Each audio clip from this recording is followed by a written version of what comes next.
નમસ્તે મિત્રો, સ્વાગત છે તમારું નવા વિડીયોમાં। આજે આપણે પ્લાન્ટને રિપોર્ટ કરતાં શીખીશું। તમારે ક્યારે એવું થાય છે કે કુંડામાં પાણી નાખો અને બધું જ પાણી બહાર નીકળી જાય? ઘણીવાર થતું હશે, મારે તો આવું થાય જ છે।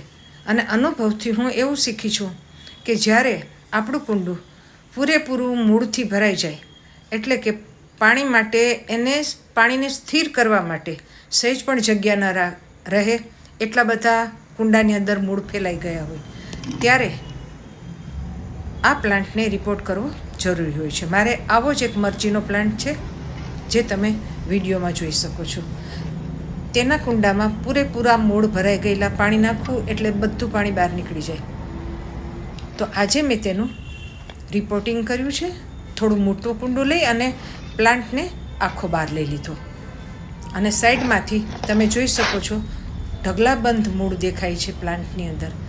તો તેના બધા મૂળ મેં ખુરપીથી કાઢી નાખ્યા, વધારાની માટી કાઢી નાખી।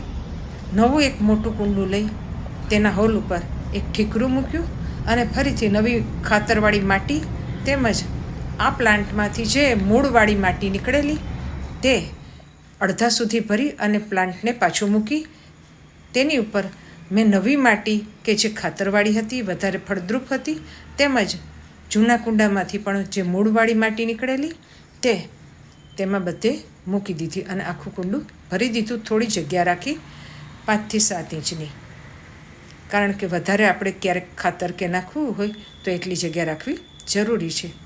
અને એ પ્લાન્ટને મેં પાણી આપ્યું। તમે વિડીયોમાં જોઈ શકો છો કે પ્લાન્ટ ફરીથી પાછો એકદમ નવજીવન પામીને લીલોછમ થઈ ગયો છે। તો તમે પણ તમારા ઘરે કુંડામાં આવો પ્રોબ્લેમ થાય તો તમે એને આ રીતે સોલ્વ કરી શકશો। ધન્યવાદ મિત્રો।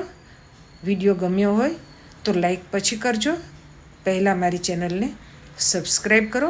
વિડીયો ગમે તો લાઈક કરો, શેર કરો। ધન્યવાદ, આવજો।